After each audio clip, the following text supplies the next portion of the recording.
Hello and welcome back to English Mastery. I'm Salman, and I'm really happy you are here. In this episode, I will speak slowly.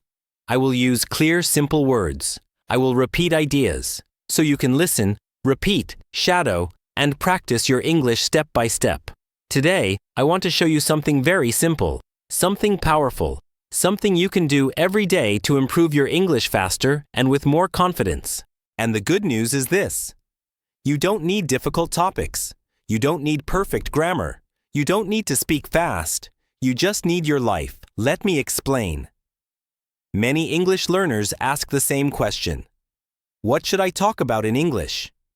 And they feel stuck. They feel nervous. They feel silent. But your day already has everything you need. Your day is real. Your day is familiar. Your day happens every day. You know it well. You know what time you wake up. You know what you eat. You know where you go. You know how you feel. And when you talk about your own day, you are practicing real English. Useful English. English you can use with other people. Let me tell you a short story. Imagine this. Someone asks you, "What did you do today?" If you never practice, your mind goes blank. But if you practice your daily routine, you can answer calmly. You can say, "I woke up at 7. I went to work. I had coffee. In the evening, I made dinner and watched TV." That is not perfect English, but it is real communication, and that is the goal.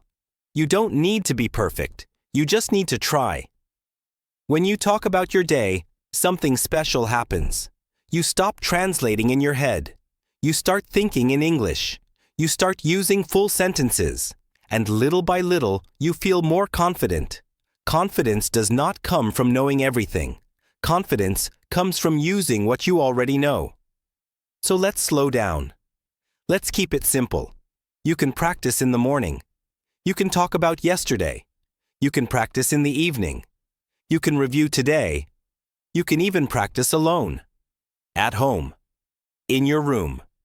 With your voice. You can record yourself. You can listen again. You can repeat. This is shadowing. You listen. Then you repeat. Slowly. Gently. 1 sentence today. 2 sentences tomorrow. A full story next week. That is progress. Some days learning feels easy. Some days it feels hard. That's normal. Learning English is a journey, not a race. Some people learn fast. Some people learn slow. But everyone improves the same way. By coming back. Again and again. If you feel tired, rest. Then come back. If you feel confused, breathe. Then try again. Even 5 minutes matters. Even 1 sentence matters. Every time you speak English, you are moving forward. You may not see it today. But one day, you will look back and say, "I can do this now." And you will smile. So today, I want you to do one simple thing. Ask yourself, what did I do today? That's it. Speak slowly. Use simple words. Don't worry about mistakes. You are learning. You are trying. And that is enough. I'm proud of you. This is English Mastery. I'm Salman. Keep listening. Keep speaking. And keep believing in yourself. Bye for now. See you soon.